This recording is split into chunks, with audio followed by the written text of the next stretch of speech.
Am I the a-hole for not wanting to celebrate my mom on my birthday? I have 3 siblings between the ages of 10 and 18. I'm the oldest, 4th at 25. Every year on every single one of our birthdays, we're expected to celebrate my mom as well. We've done it since we were little. It was taught to me as giving thanks for caring plus giving birth to us, which I'm all for. I'm grateful as we wouldn't be here without her. The issue is, though, it becomes less of our birthday and more so an anniversary for the day our mom gave birth. Every year on our birthday, our mom gets gifts too. As we got older, we're now expected to get her monetary gifts, and not cards or homemade stuff. Just recently was my birthday and I was gifted some much needed clothes and dishware for my new apartment. My dad, however, got my mom a new MacBook. My siblings all got her gifts too. My youngest brother isn't expected to give much, but my 16-year-old sister and 18-year-old second brother work, so they're expected to give gifts too. My sister pulled me aside before my birthday and said she was sorry she couldn't get me much. She got me a sweater, I love it, and that she wanted to get me more, but our mom was pressuring her to get a certain necklace for our mom. Apparently, my mom had been dropping hints for months, and my sister was worried our mom would be upset and feel underappreciated if she didn't get it. I asked how much it was, and my sister said it was $300. I honestly lost it on our mom, and chewed into her later that afternoon when my mom opened her gifts after me. I think she's ridiculous for even wanting my sister to spend so much on a gift. Mom started crying and my dad kicked me out. Mom won't answer calls, but my aunt, mom's sister, called and said I was a POS for not respecting my mother, and that I'm a selfish, narcissist child for being jealous of the gifts mom got. I thought I was in the right, but now I don't know. It's been over 2 weeks and mom won't answer my calls. She's been posting on Facebook inspiration quotes about letting go of toxicity in your life, how blood doesn't equal family, and how hard it is to be a mother. Several family members, and grandma, uncle, and 2 of my cousins are replying to the posts and are very obviously directing vague comments at me about being a horrible daughter. I don't know what to think now because of how many people are on her side. Now for the top comments before the little update. Not stay home. It was her choice to carry 4 children and give birth to them. Your mother sounds self-centered and selfish. As far as toxicity in one's life and how blood doesn't equal family, I think you should apply that to your mother, not you.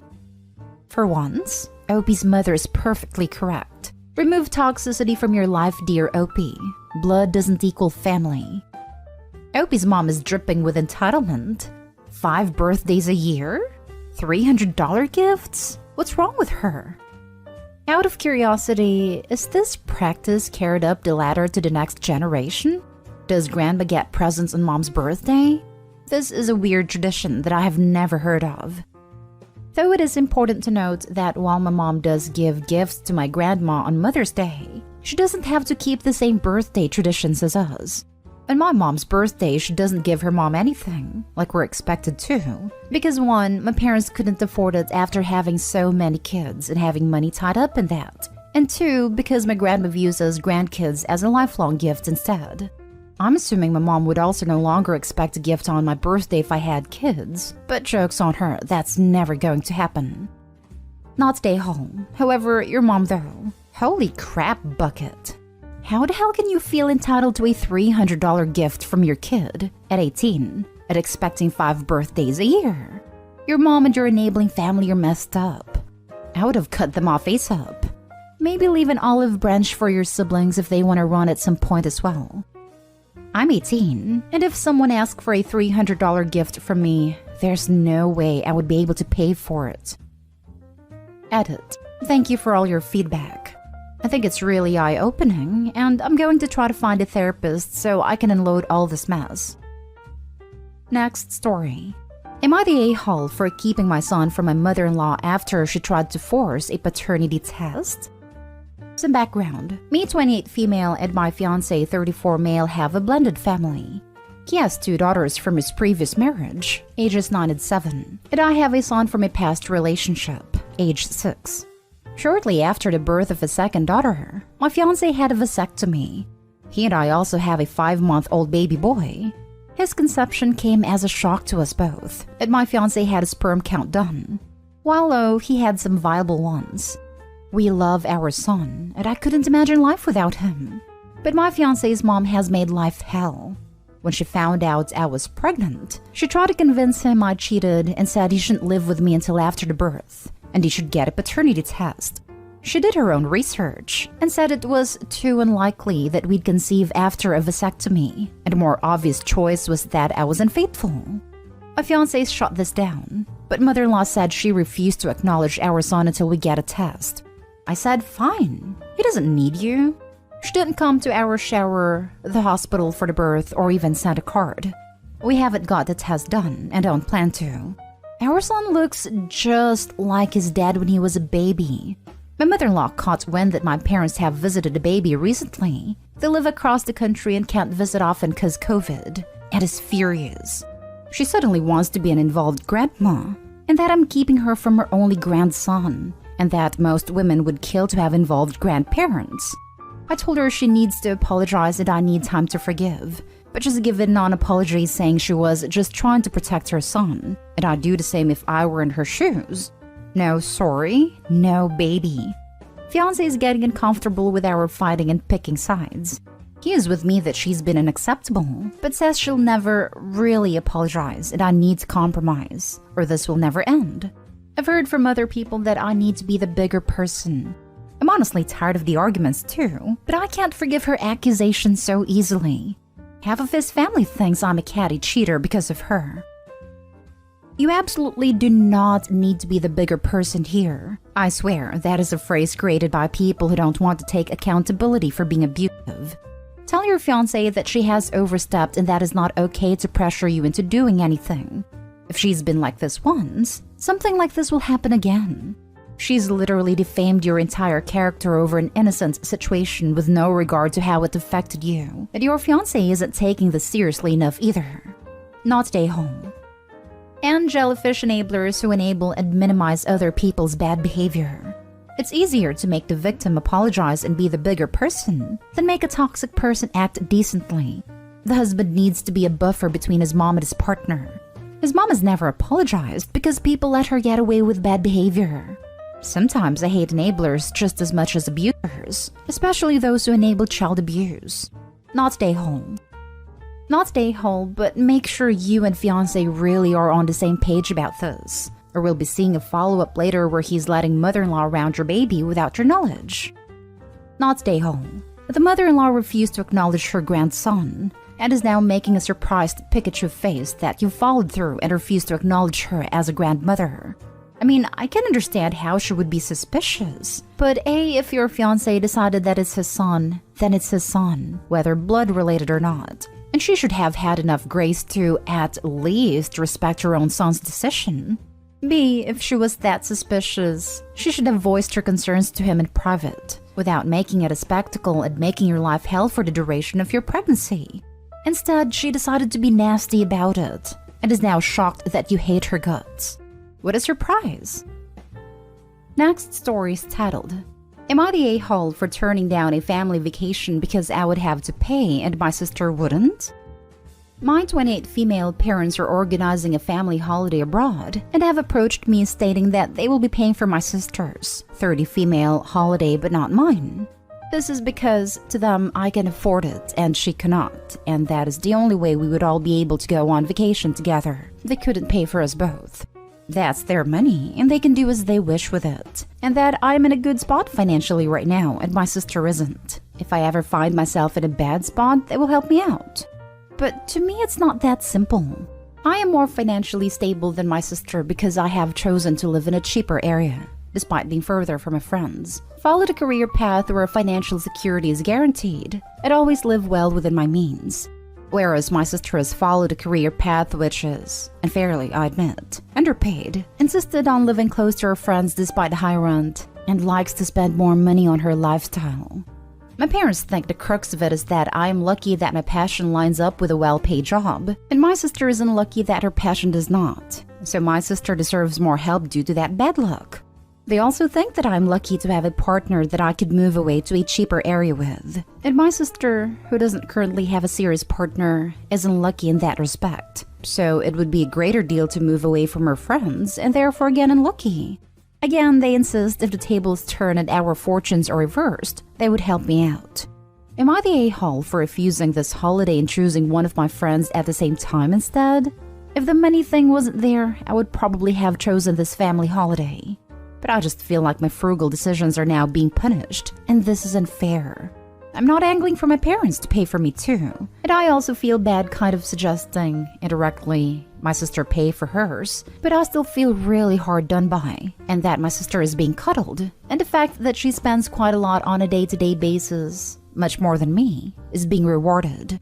My parents and sister think I'm being money hungry, and not very compassionate to my sister's unlucky love life and underpaid profession.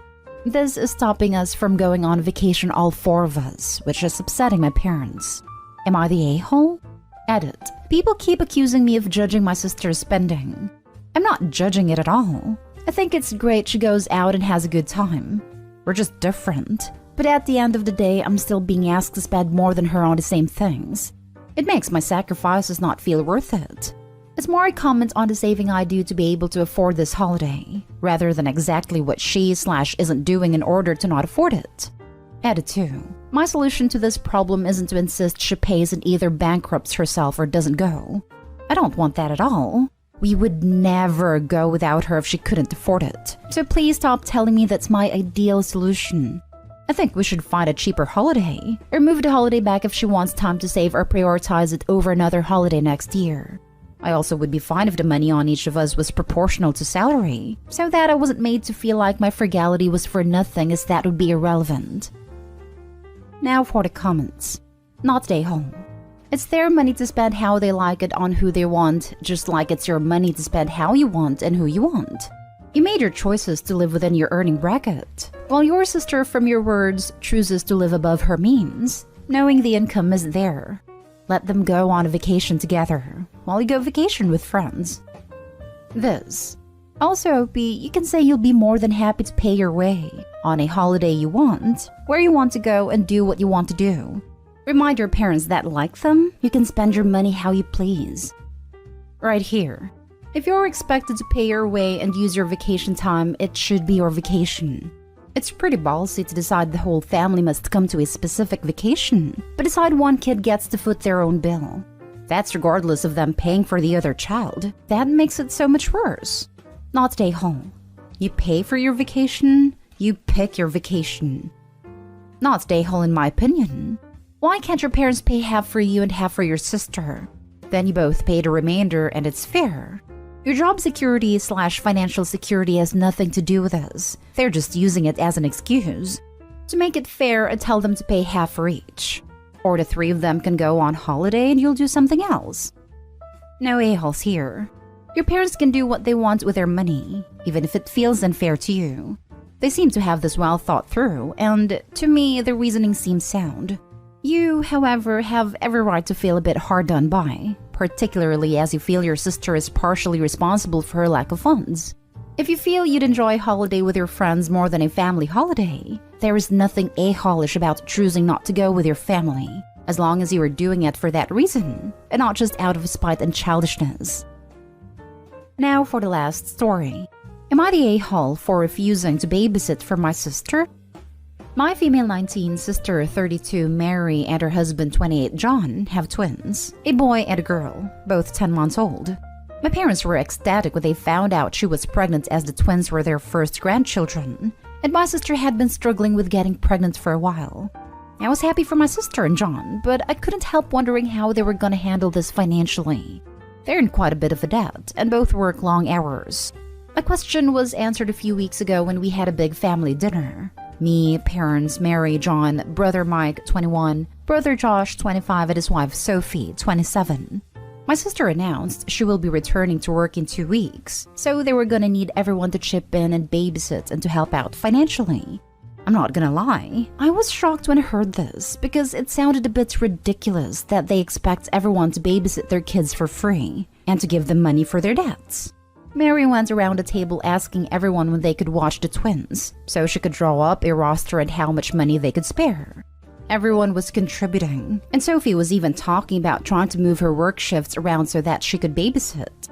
I'm a full-time college student and I have a part-time job at a bakery, so I really have no time nor cash to spare. I'm also not great with kids. I literally have absolutely no idea how to take care of them. When Mary got around to me, she said she thought I could do the most hours since I was only in college and didn't have any serious commitments. Her whole attitude kind of annoyed me, and I told her I wasn't going to babysit her kids or going to chip in money-wise, and that it was her decision to have kids, so it's her responsibility. The room went silent and my sister started crying, and everyone started giving out to me for being selfish. And my mom said that in our family we take care of each other. I left the dinner because everyone was so mad at me and demanding I apologize. I agree that maybe I was a little blunt with her, and maybe I should have offered to babysit once or twice, but I don't think I'm completely in the wrong. My family's still pissed at me and my parents are demanding I not only apologize to Mary and John, but write them a check to help them out. I have like $70 in my bank account, so that's not gonna happen. I want to apologize for being rude, but I know they're still gonna expect help. Am I the a-hole? Not the a-hole. What they are asking for is ridiculous, and them expecting you to do more because you're in college is just absurd. If the parents of these children really are in debt like Opie said, then a baby should be the last thing on their mind. I think it is just unfair for a child to be brought up in an environment like that. If they can't look after the baby, then they shouldn't even be raising the baby. I think adoption should have been an option here. I'm a full-time college student and I have a part-time job at a bakery, so I really have no time nor cash to spare. Opie should have just said this. This is enough reason why she doesn't want to babysit. Using her college student status to leech is just incredibly entitled. Opie not stay home. They are being ridiculous. They're having kids they aren't financially ready for. They want others to help out financially at their, others' expense. They're pushing their responsibilities onto other people. They decided this unilaterally. They demand help from people who can't give it. They used your college student status as an excuse to leech, dismissing your commitments and decisions. They don't respect your no. You're right that it should be enough if Opie were dealing with reasonable people. But Opie's family aren't being reasonable. In fact, they cited Opie being a college student as a reason they could do more babysitting.